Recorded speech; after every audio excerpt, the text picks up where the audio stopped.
Emmy, it's great to see you. You are like Morning. a long glass of water to a thirsty Oh, woman. that's lovely, Jerry. It's good to see you too. We've had lots going on, of course. There's a lot of emotion and energy around this morning. So, righto. There absolutely is, because now we're going to move to some of the hardcore issues of psychological practice. Yeah, buckle up. We're going to saddle up, everyone. Yeah, we're going into the darkness. Now, you'll be glad to know I've got a framework. Oh, I love you. You're so funny with your framework. Yes, love a model, love a framework. Yes, that's your way. Psychology. That's Jerry's way. So the Tao is present. Okay, let's do it. Well, some of us will love that. I should say that the framework is just made up. It's not a research-based framework. I'm awaiting John Norcross's call. I think John Norcross could be in the pre-contemplation phase of connecting with me. That's upsetting. Yes, he may even be in the anti-contemplation phase. Yeah, righto. So everybody out there, making up models is something we like to do recreationally. We try to stick to the research-based models in practice. But a good made-up model that a friend told me about was, she coined the term annoying personality disorder. Oh, so funny. Oh, God. I think we'll have a bit of a drink. Everyone can listen to me swallowing. Okay, good. Another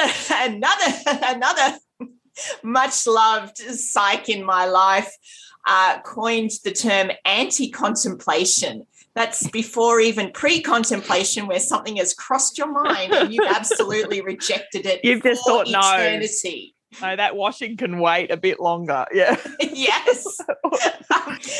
Okay. So I have the made-up framework of a psychology practitioner's career development.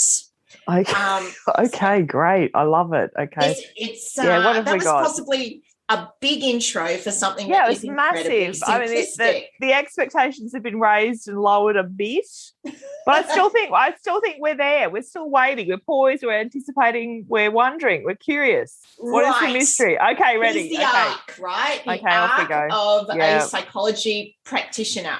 We have early career, middle career, and late career.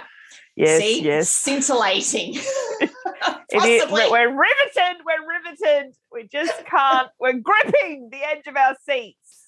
Right. Okay. Now, early career may not be. I will state that the model is not correlated with age, but rather your time in the practice. And you may in the chair. All right, yeah. You may be in a different career stage with different aspects of your practice. For example, after many years in public health, I started private practice. So I was maybe in middle career in the public sector, but early career in private practice and so on. Thank you for that clarifying detail. It's just, we want to get absolutely clear. I love it. Right? Yes. Okay, so early career, once again, making this stuff up, people. Flying by the seat. Righto. Well, good. It's essentially all about the career. When I was early career, I didn't have kids. It was the main force in my life. There's an explosion of learning, of passion. Oh, yes.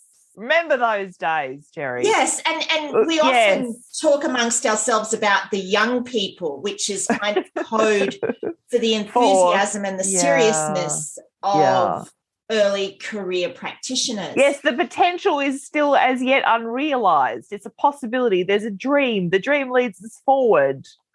Absolutely. Yes. And a good example of this is I said to an early career psychologist, you've got to have an escape plan. He or she denied the need for an escape plan. Oh, bless you, and Jerry. that is early career psychology all over. You think you don't need an escape plan. It's called some kind of blindness. Yes. Well, the cognitive dissonance would have prevented that young person from, because they need to believe in the dream to pull them forward. Fair enough. Okay. So we're going to have a existential crisis during this episode. I suspect. You think so? Because I think middle career is the time of the existential crisis. Right. Well, possibly. Okay, yes. Right. So according to we really need to give a name for this. Yeah, this could be let's name something. Yeah. Hierarchy of career needs, or the GLOP framework. Anyway, okay, the GLOP framework. Right, yes. The GLOP model. Yeah, sorry, okay. I'm just trying to get okay, yes. The middle part of the GLOP model is middle career, where I think middle career is distinguished by earning a living and being incredibly busy. Okay. Yeah, that makes sense. And this is going to connect to, because you can use this model more or less for anything, like supervision needs, self-care needs, further education needs, because I think all of those things and the needs for all the yearning, the background rationale for all of those things is different in different aspects of your career. I think yes, I agree with you. Yes. So middle career, best distinguished by people like ourselves, not best distinguished, that's very ethnocentric, but middle-aged, busy person, doing a lot of hours, quite stressed. Perhaps their passion is tempered. I think so. I think it's just from the workload. Yeah, it's hard to keep going. Yeah. Well, stamina is an issue, maybe. Yes. See, different issues at different times. Perhaps the passion is there.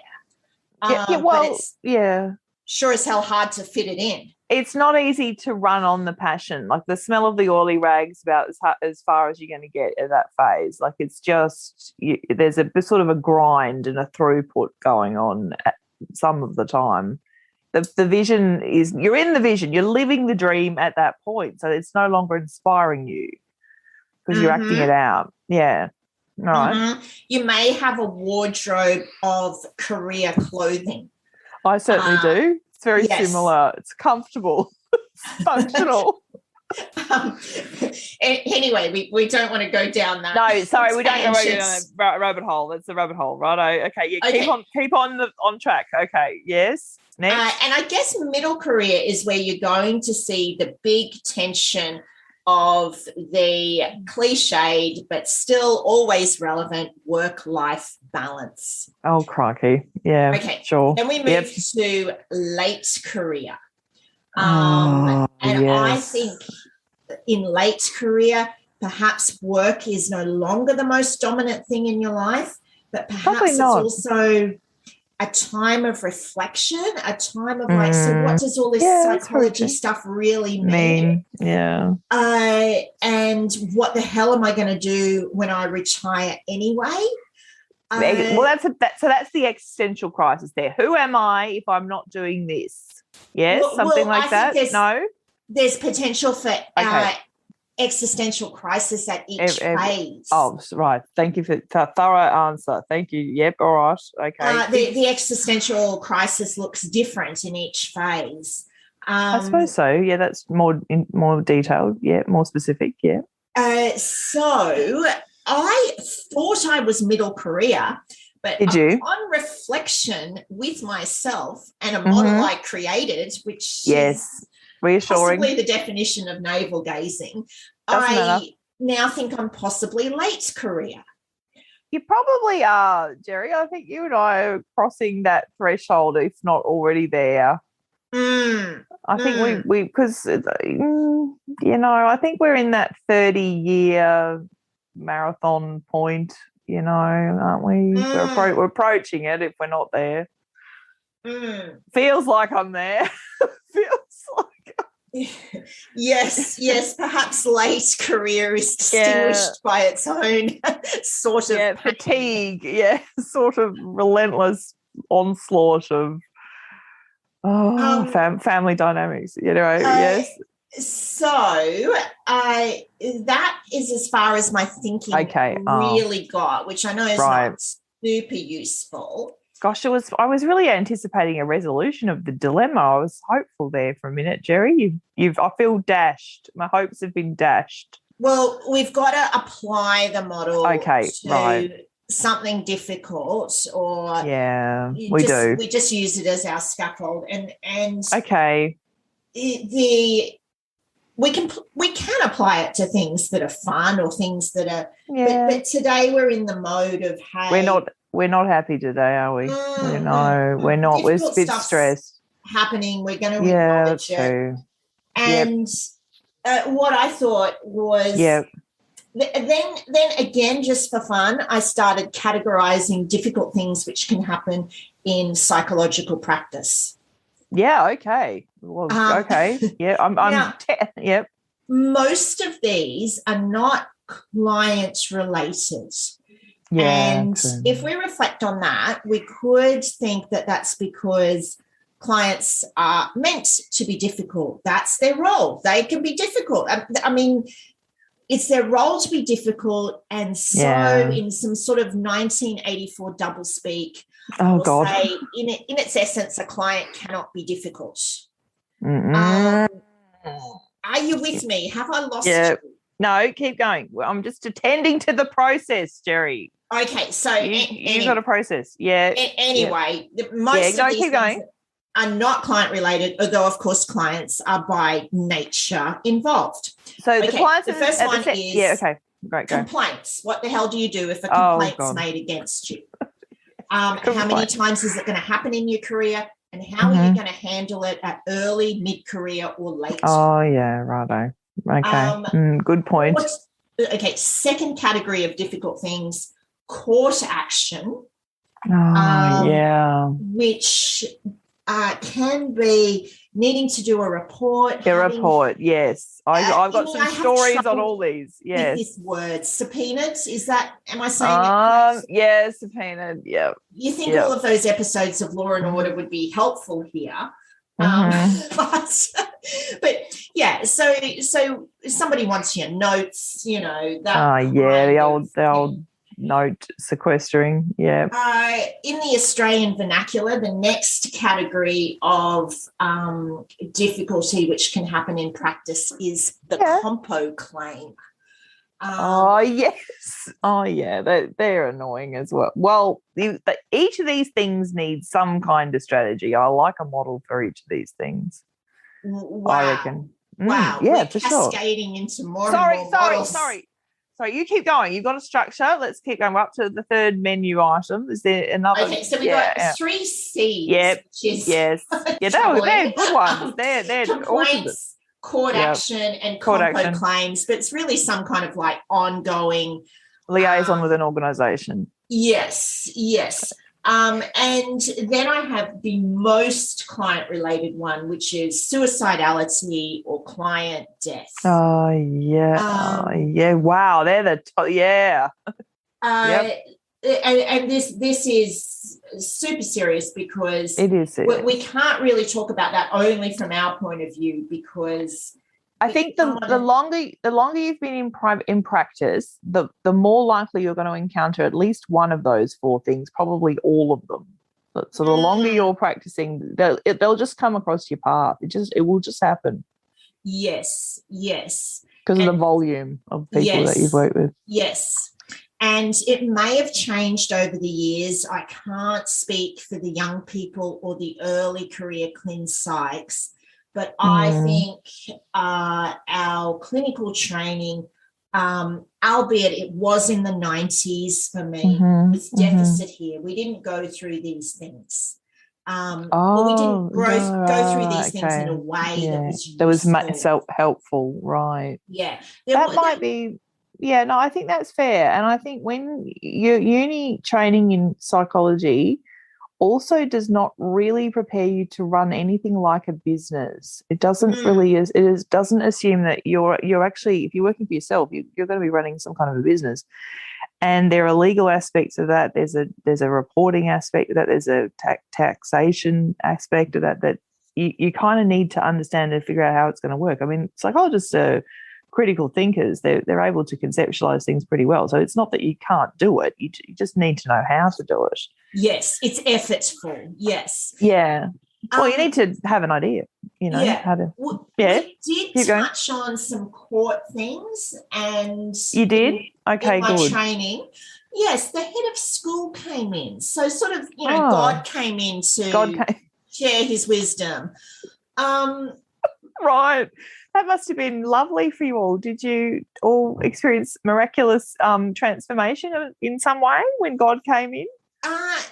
No. There was one or two useful pointers. Okay. I actually worked for a statutory body when I've completed supervision, and that was the most helpful thing I ever did, because I was a witness in court proceedings. I was writing criminal and family court reports a lot. Like, I did a lot of those things. And so by the time I was registered, I wasn't really fazed by the court process. I understood how it worked, what the rules were, where the pitfalls were, what, from more from experience. And if anyone can get access to that kind of work experience, it will soothe you for the next 20 years of your practice. Like, you won't be panicking about what's going on at court. Because you'll know. Yes. It's hard. It's hard knowledge to get without living through, but it is, isn't it? That's a very good, because I knew many psychologists in, like, APS tries to host group activities. They call them the cluster groups. So you're supposed to go along and mix with colleagues. And I noticed very, very quickly that anything to do with a subpoena or a court report freaked everybody out. Like, anxiety was at heart attack level pretty easily.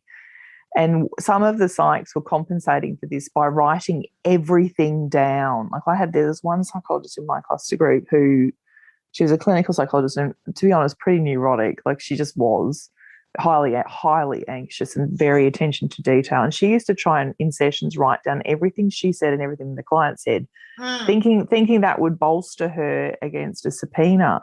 Well, all it does is give the court lots of targets to hit at you. Yes. In contrast to someone I worked with who would try and always write as less, is that the expression? Yeah. She would try and write as economical little as possible. Well, that's what I do. I mean, you get the assessment down, you write the intervention down, but as for the rest, like, that's very clinical, and I think that's appropriate, so that you know what the treatment plan is and how we're going with it, and some measures, like where we're at. But beyond that, everything else is in your mind. Like, what? Because otherwise, if you write down, if you're revealing things about your process in your notes, I'm not sure how relevant that is to client progress. It's relevant to your supervision and your practice. But if that's on the client's file, then that can be used against you in court. And the purpose of court proceedings is to discredit you. Let's not make no mistake about that. That is their agenda. They want to discredit because you get to give. Well, no, we have process. An adversarial court process. So you are allowed, as a psychologist and a psychiatrist, to give an opinion as a fact. This is a very important legal distinction, because when you give a psychological opinion in a courtroom, the magistrate, the judge, the court must accept what you say as if it was a fact. So the way the court deals with that is the other side has the task to discredit you by any means. That's what they do, which is like being ripped apart, not fun.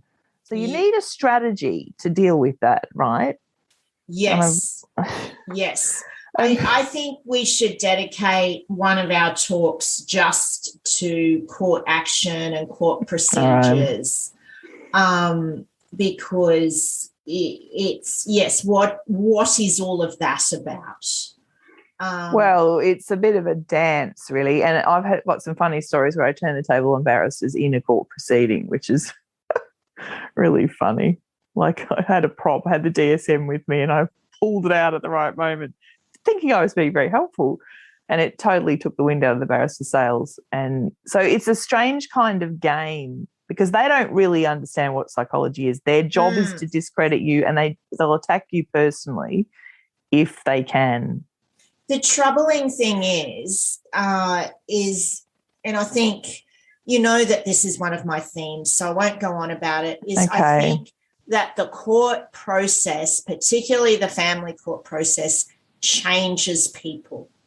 It is by its nature stressful. Yes, very stressful. Yeah, it's a very, very stressful time in anybody's life. It's probably the most awful time, and I try and go, like, in the state of origin that I live in, we have a mandated mediation process that must happen before you get to go to court in a separation. You've got to have a documented crack at it 3 times at least. And the reason for that is we've got this really good law review lot in our state of origin, and they're really good at updating laws and seeing how they're working. And what was discovered is that too many people were going to court to try and resolve separation and custody issues. So this was trialled, and it worked really well. It dealt with about something crazy like 70 to 80% of cases were settled out of court, which is brilliant because it's very expensive to go to court for our state, the government, also the people.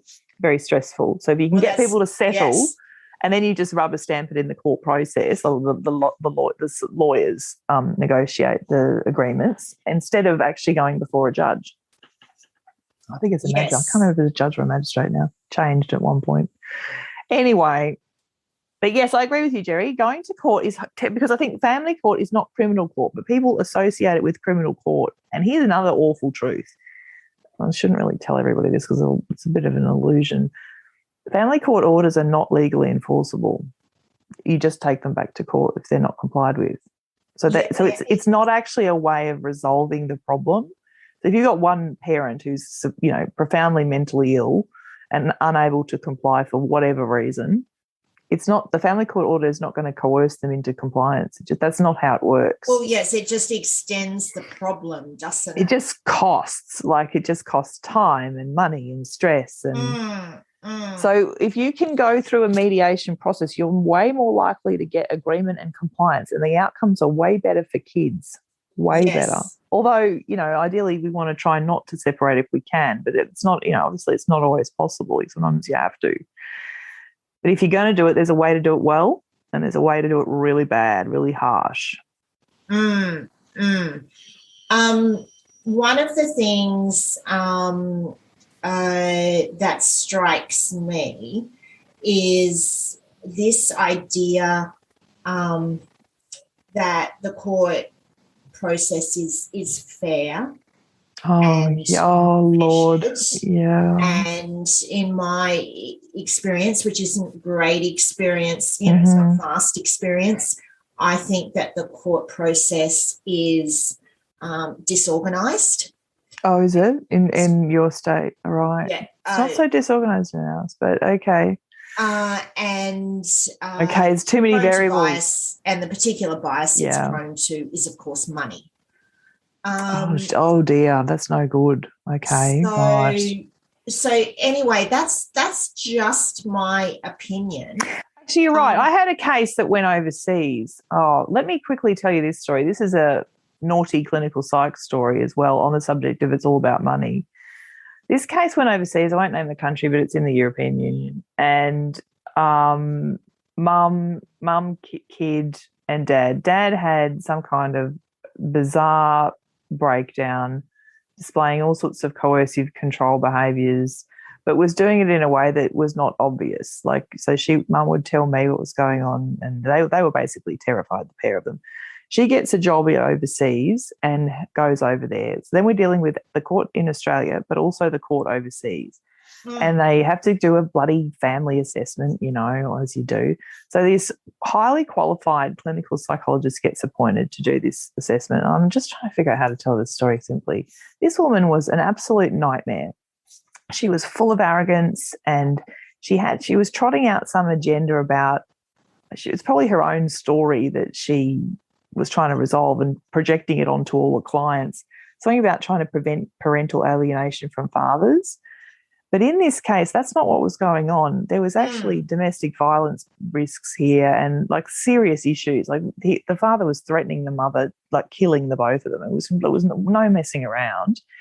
And so I wrote a report and I spoke to this woman, and she completely distorted everything I said. I've been treating this case for, I think it was a year at that point before she got this job overseas. And she tried to have a battle with me about qualifications, just like appalling behaviour from another professional. Just absolutely appalling. Do not make it about whether you're a good psychologist or whether you're better than the treating psychologist. Take the information on face value. So she's tried really hard to discredit me, and I was actually able to write, to use language and words to prepare a rebuttal to this that got in front of the court to discredit her. But what she was trying to do was feather her own nest. She charged my client an enormous amount of money for this assessment, which essentially said that the child should not have, the contact should not be reduced with the parent, and it should not be supervised, the father. And I have seen this happen with psychologists, and I'm sorry to say this, Jerry, but clinical psychologists are the worst at this. They really think they know what's going on in a case that's highly complicated, and they want to play this personal agenda out where they discredit you to bolster the way they feel. It was so stressful, that case, because this woman's life was actually in danger. It wasn't just a matter of children should be with their parents. Of course, children should be with their parents. Of course, but sometimes when a parent is mentally ill and threatening to kill both of them, it's not a good idea. Like, you need to have some intervention. Yeah, a hierarchy of risk. What I wonder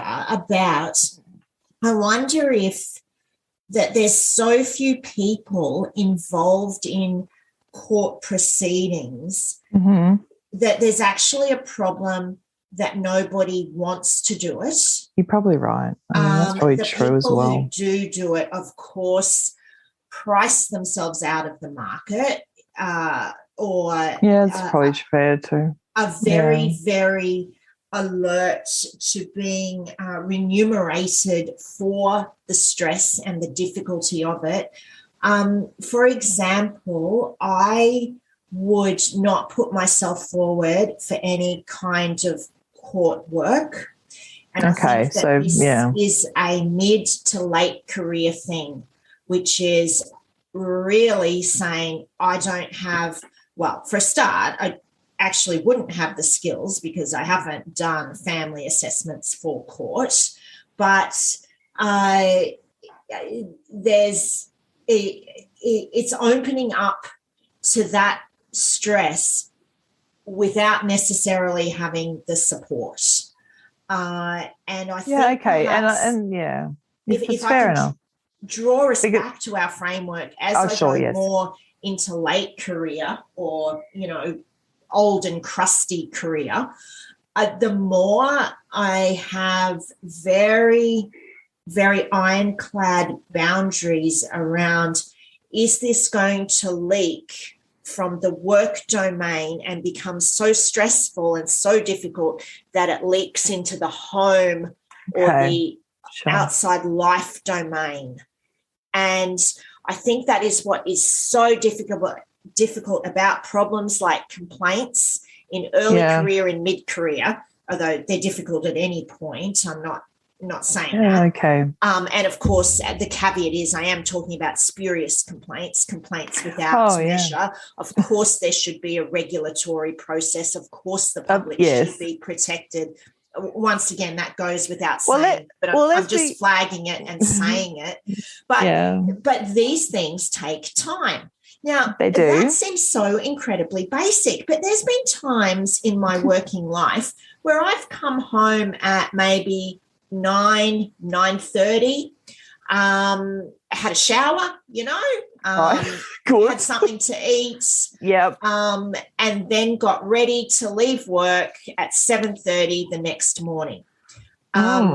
This is with kids. Like, I had the parenting profile of an alcoholic golf player, Good one. Okay. But there's times in your life where there is not the padding to deal with extra, and that's where things get really, really tough. And I guess that I think I really feel for people. I feel empathy for my fellow practitioners at any stage, but when they're so busy and when they're doing so much, I particularly want to give you a kind of mental hug, not a sleazy physical hug, a mental hug.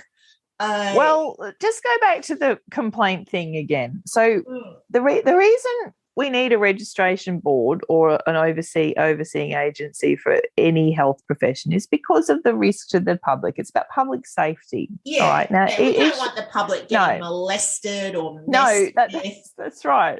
So if you're in the medical profession, it's my understanding, it's pretty stereotypical, the actual problems. So it boils down to, I suppose, because human nature does boil down to stereotypes. So if you're a nurse, one of the biggest risks you have is nicking the pain medication. It's just that's one of the problems. Also, if you're an anaesthetist, one of the risks that you have is you just might get a bit too excited with the drugs. But yeah. So we do. Well, but with psychology, it's what it is the risk to the public. It's not medical accidents or operations going wrong. It's the risk that you'll get into a sexual relationship with your client. That is the thing that psychologists tend to get caught up in. So that's why we need a board. So, but the board also gets a number of other complaints about aggrieved people that are not related to that sort of thing. Yes.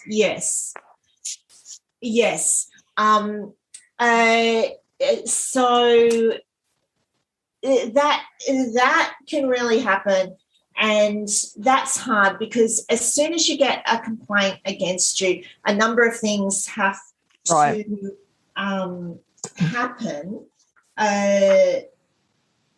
So yeah, well, over to you, Emmy. What happens? What are the first steps when you get a complaint? Are you on steps? Well, first. Wow, what are the first steps? Oh, emotional steps. Well, probably you'll be terrified and shocked because it's bloody appalling. Oh, right. Okay. Yeah.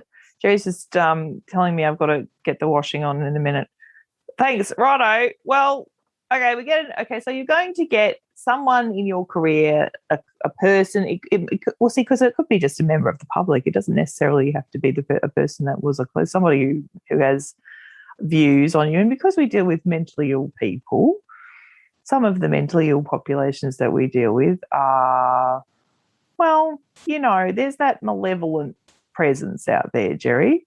I think we all know, but we don't want to talk about it. We don't want to think of clients in that way, but some of the people that we're working with are deeply they're resident in a terrible sort of hell. And some of them are they've made peace with their status and they've decided to turn on the world. So one of the ways they can express this urge is to make a complaint about you to the board. So I'll read you one that happened about myself recently.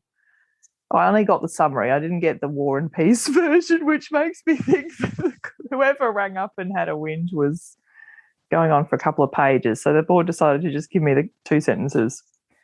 And in Australia, you can make what's known as an anonymous notification. So you can choose to hide your identity from the board. Righto. Anyway, it was just the 2 sentences, which is a bit anticlimactic, but this is what the complaint was, or the notification. The notifier has raised concerns that the practitioner suffers from paranoid delusions and may be attempting to have her clients believe that these delusions are true. The notifier is concerned that this is affecting or has the potential to affect her practice and places her clients, who are vulnerable people, at risk. So the board will tell you what to do about that. First of all, they've got to figure out whether or not they think the notification has legs. Is it true? And if they're not sure, they ask you for more information. So in my case, the board requested that I provide a report to answer the concerns, which is really only 2 sentences, alleging I'm deluded. I've got paranoid delusions, apparently. And so they said, do you have a GP? And it's helpful to have a supervisor that you're working with over a long period of time, because they know you, they know your practice. And, in Australia, where minimum supervision requirements are about 10 hours a year, which is roughly works out to be about once a month, which is not a bad thing to make sure you're doing. And so I provided a letter from my GP, my supervisor, and several colleagues who, which is also helpful, having a few colleagues, but that's not always possible. Some of us aren't sort of social like that. How did you like, how did you feel about all of this? At the time, I was horrified. And also because I've been in private practice for, I think it's coming up to 12 years now. And I've seen, like, I've probably provided over 5,000 sessions in that time, maybe more, maybe, I don't know, my maths is a bit crazy sometimes, but on the fly. Well, the first thing you go is, who the hell could have done this? Because the way that the intake officer, I think he said it was a client, but I don't think it was a client. And we've worked out probably who it was. And it's most likely, in my case, to be a family member who is unfortunately mentally ill. Anyway, park that for the moment. Don't worry about who the notifier is. Because I have and I have a lot of long-term clients that at least, I don't know, 40% of my work is with long-term clients. So, and the rest of the people I work with are in my local village. And I have a whole range of ways of filtering clients and, asking them to be accountable. So I sort of require a certain way of working with them, that they take a lot of responsibility for their part in the process. So these things serve to protect you, but it also helps you identify where a threat comes from. So I'm pretty sure it wasn't anybody I was working with. Now, that said, there are people who, like, especially in the pandemic, oh my God, there have been so many people demanding psych services, and I don't think that's really what they want. It's like they want help, but it's not psychological help necessarily. They want someone to make them feel better and make the situation better. And you could say, well, that's anxiety, but it's getting very close to a crisis response, which is not what I provide when I'm not a crisis service. Yes. So you have to weed people, you have to have deterrence for that sort of person, because they will become very distressed and angry with you if you can't help them. Yes. I just want to say another sort of clarifying fact, that complaints are very different in the public sector.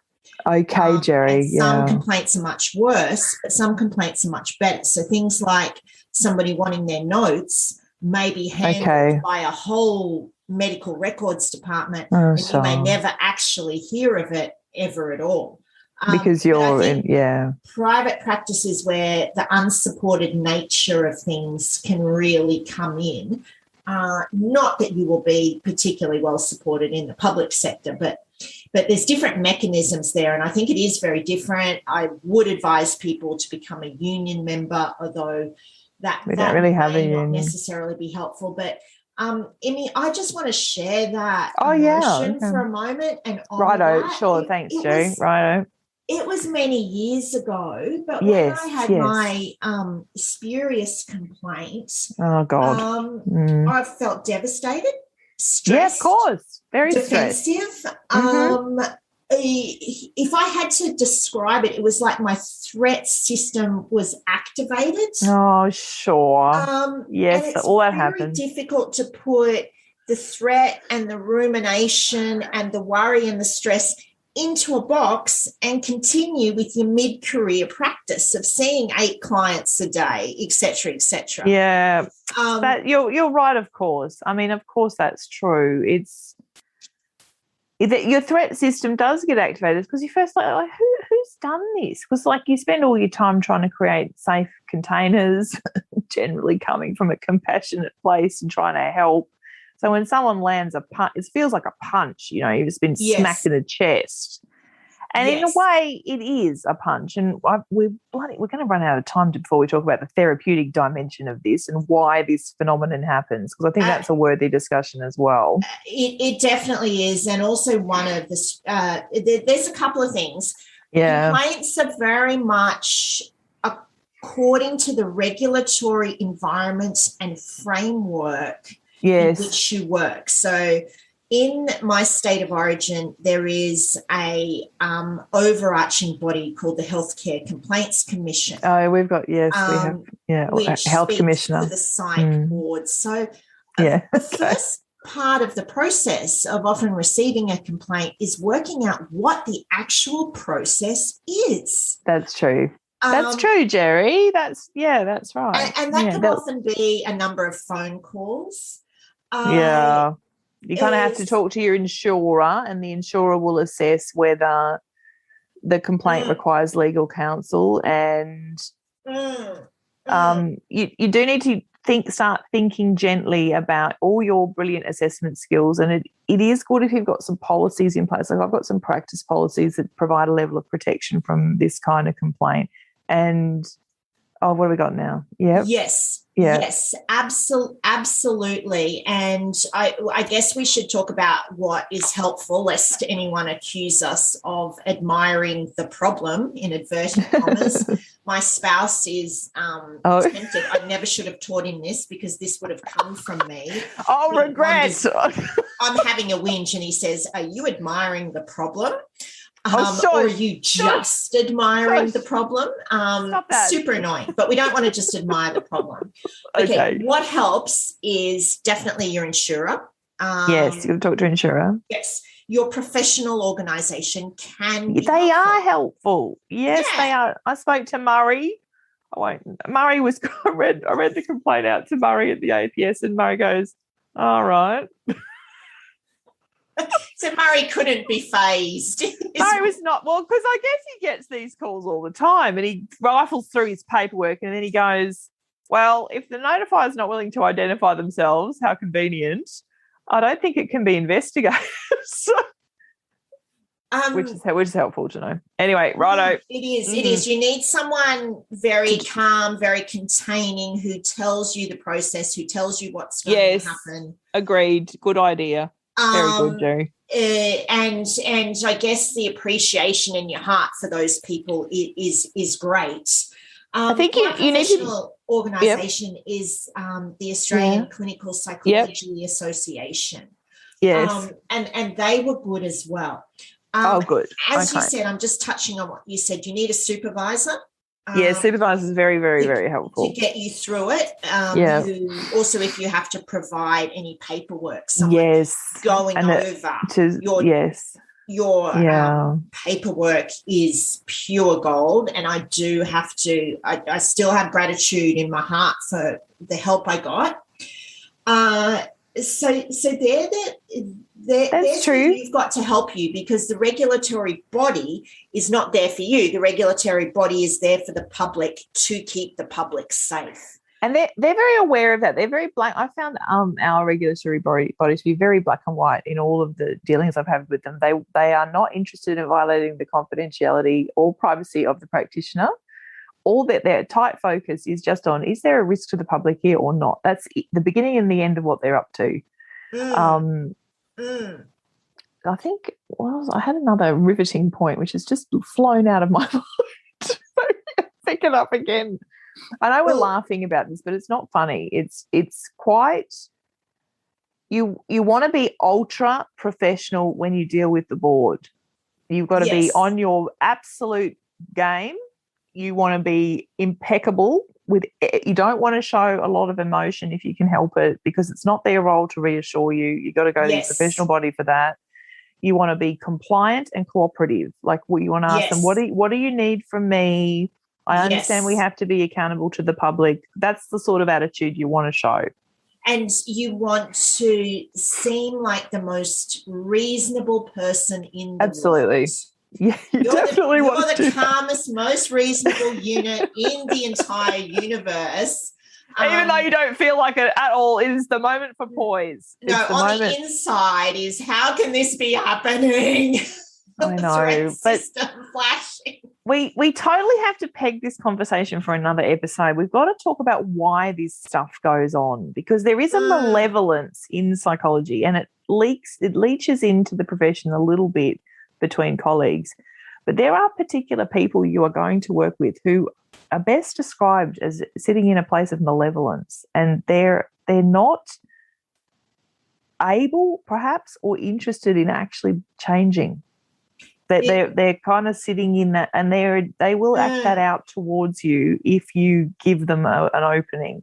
Yes. And this brings me to, I guess, a learning point from it all, which it is positive but is also realistic, is when this happens to you, you know who's got your back, right? You know who is that's true. And you know who isn't. So that's hard learning, but it can it can be really good learning. So you know exactly how much the madam is worth. And if they're one of the people who's going to support you or not. And I think that's useful. You do know about the process.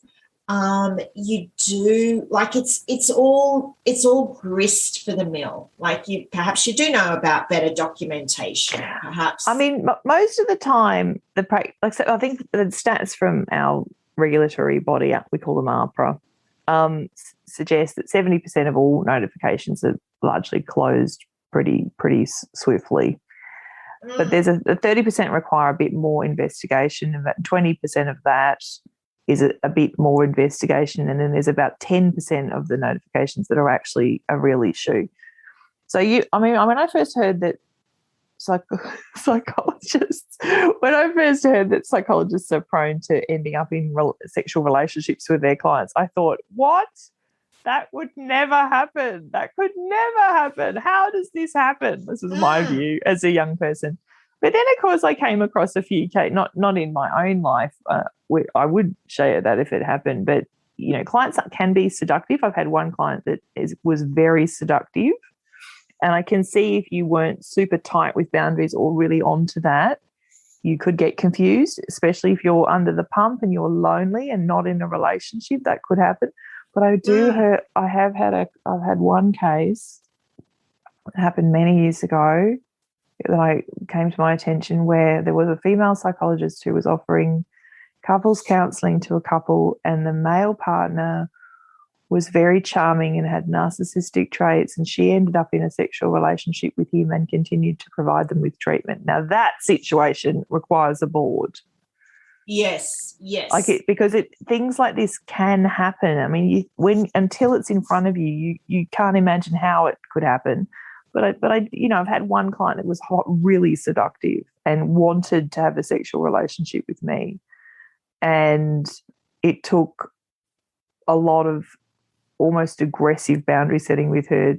We had some borderline behaviour going on, and so it does happen. It can happen, and if you think it can't happen, you're being naive. And what I think is the antidote, is best illustrated from an interview I heard with great Australian actor Ben Mendelsohn. Oh, Ben. Yes, I remember Ben Mendelsohn. Yeah, he's a funny Isn't Ben great? Yes, he's a bit of a scruffy and it was bloke. A silly Ocker radio kind of interview, and they said, how are you on set with all the boobs? For example, less reconstructed time. And Ben said, I have my own life going on. That's true. That's essentially how I set boundaries with that client. I said, Yes. So the more that work is just a part of your life, a very important and very professional life, I think the less susceptible a practitioner is. Now, once again, this is just my own theory. Maybe I'll look up some articles on this, because this is interesting. The more you have your own life and perhaps late career, you're less, as I was saying, partial's the wrong word, susceptible to that. But if you're very lonely and you're in a solitary practice, it is wrong, but I can see how it would happen. I can see how it would happen, or it could happen, especially if you were lonely, because you're in a very intimate space with a client. We joke around about madams, but there's a truth in that joke. Like, you're dealing with a very intimate.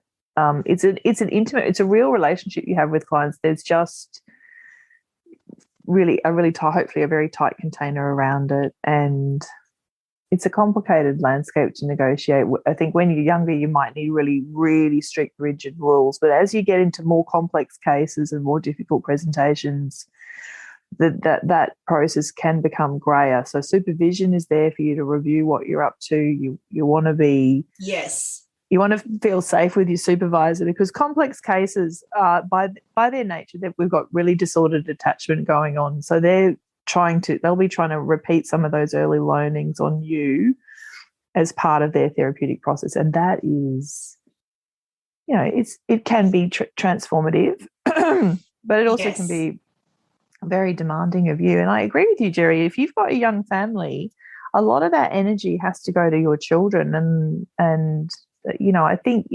people can work in a variety of ways. I particularly, for a period of my career, about 10 years, I found a lot of meaning in depth psychology approaches, because I think ultimately, if you want to transform your sense of self, that's what's ultimately needed. But that means you have to get right to the bottom of these attachment patterns and what we're doing and how sense of self. And it takes time, and it is interesting, rewarding work, but it's also demanding. And there's a lot of potential potholes and dangers there. Yes. Imi, I don't want to invalidate that, but what I was going to say is it's not just and this is something that I really want to talk to you more deeply about and talk to everyone, which is about how often do we play the mother card? Sure. And one of my values is to not play the mother card. Okay. All right. Well, I should be more specific on that. One of my values is to intentionally play the mother card when needed and to really enjoy it. Okay. Yeah. But to at least be aware. Some insight that this is a heap of crap, because people in general need time away from their work to handle whatever relationships they are, or to work on themselves in whatever way. It's not something that should be dependent on how fertile your loins are. So however, having said that, we have to wrap it up because kids need me. The kids need you. I've got kids to think about. Well, when women use the mother card, I think what it really is, it's like there's a skill setting boundaries, and it's not easy to set boundaries. You have to risk conflict. You have to risk sometimes a very intense conflict.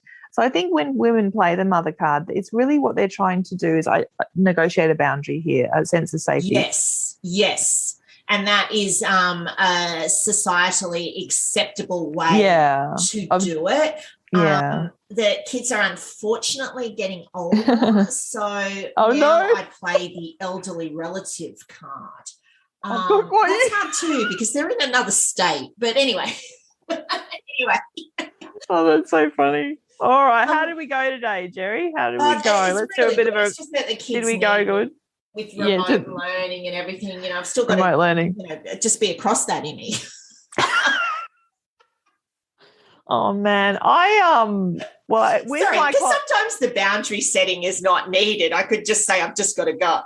Well, when you've got a client who's being seductive, they're kind of introducing a seduction that conflicts with the therapeutic alliance, and to set a boundary with someone like that, you have to risk rejecting them. So you got to say, we're going to connect this way, not this way. Yes. The focus of our work here is not a relationship, not a sexual or romantic relationship. But then that, because the focus of the sessions can turn into it's very complicated. You can't use the mother card on that dynamic, Jerry. I would find a way. You'd find a way. I think that's the test case. I'll tell you what, the only thing that really gets you through that, you've got to build a sense of self. You must be able to say, this is making me uncomfortable, and use those reactions to start setting gentle boundaries. On the one hand, I really want to do this work with you. On the other hand, I'm feeling uncomfortable with what you're offering me. So you have to be very practiced at authentic communication to be able to do that. But that'll keep you safe in the long run. It will. And it'll help you get through this latter stage of career, late stage career. It'll help you get to the utopian nirvana we're all driving for. I've given up on the utopian nirvana. Yeah. Well, I think in the middle you do give up a bit. It just becomes a bit of a grind. You're like, wading through complaints of people that are upset with you. Yes. Oh, right. Well, how did we go today? Great. Did we go good? Conversation. Okay. Righto. I hope that we've extended empathy and perhaps clarified some process points. I better tell everyone what happened with the board. So the board got back to me and said, sorry we took so long. We've been deluged by notifications from the upset community members, not about you. And we've decided no further action on this matter. Yeah. And so you're left with that, which is good, but it's good, but it's an inadequate explanation, isn't it? It's not their, like, they've done their job, right? Their job is to protect the public, and that's all they're interested in. They're not about stringing up practitioners. I've never seen the board do that, really never, and I've been involved with them with a number of different cases with students. And so I suppose some of it's about being able to trust that authority, like, being able to trust that they will do the right thing by you and the situation. And some of it's about trusting yourself, because you've got to mount a response, which just needs to be really transparent and honest. Anyway, we're wobbling on. We're still nervous, aren't we, Jerry? I don't know. It's a big issue without clear guidelines, really. Yeah, no, well, you came up with some good guidelines. I'm sure that will help people. They were good guidelines with your model. That was... Yeah. The other thing, and sorry, I'm just winging out here. Yeah, all right. It does make you reflect on under what circumstances should I complain about things, because I don't want to be Jerry. So that's one of the learnings I've got out of it. Okay. Do I want to be the kind of person who complains? It's part of hearing your voice, I think. I mean, I encourage every single client I work with to pipe up as best they can to speak their part of the situation and practice articulating, because honestly, there's so many payoffs to it. It's not even funny. It will stitch relationships back together if you can get that working. But so by not saying things that you're sitting with, it causes so much harm. It goes somewhere. That emotional reaction doesn't leave you. It doesn't mysteriously resolve. Like it starts to swelter and decompose, and it becomes a toxic force in the end. So I think there's many levels you can look at this on, and I think we should keep this particular conversation going, because there's a dimension to it to understand the therapeutic dynamics in the background. I think that is really helpful. You have to look at this also personally, like we need a framework. You're right, we need a framework. We'll have to think on that and come up with a framework for next time. We need a framework. You're good at frameworks. I'll ask you about a framework. My framework seemed a little simplistic. Well, but it doesn't matter. We're trying. We're having a go. We're trying to articulate the dilemma. That's the main thing, Jerry. You've got to try and strap words on it. Honestly, there's so many payoffs to trying to communicate. I don't think it's a bad thing for people to complain. I just hope that there's a learning that comes from it, because that notifier would have got some feedback from the board, and they would have gone in there full of the joys of spring and the self-righteous indignation of being right. And then the board would have come back and said, look, we've had a look at the situation, and we don't find any reason to think this practitioner is unwell, mentally ill. So that's feedback for that person. There's some kind of intense learning, and I suspect they were kind of swelled up with confidence, and then they're going to be cut down as well. And that you might have a little part of your ego that goes, oh, good. But there's another part of me that goes, well, actually, is it good? Is it good? There's actually a problem there. What is, so it's complicated, Yeah. And I want to talk about the problem. So much. We don't really know what. Yes. There's a lot that's closed to us. We only That's have. Right. I guess that's something that makes these situations uniquely difficult. I know we got to go. I know, but let's try and keep this particular line of inquiry going, because there's a huge universe behind why these things happen. And I may just become overexcited by Uniqlo, though. At any point. Well, that's a safe place for you, Jerry. Safe place. It's, isn't it? Look at that. We just love the Uniqlo. Have I told you about Ginza Uniqlo? Well, we can talk about Ginza. We'll the mothership. This brings you great joy. It doesn't matter why. It doesn't matter why. It just does. There's truth in that experiential phenomenon. That's what it is, Jerry. It's an experience. All right, we'll better bugger off. Okay, good talk. All right, see ya. Talk to you soon. Bye.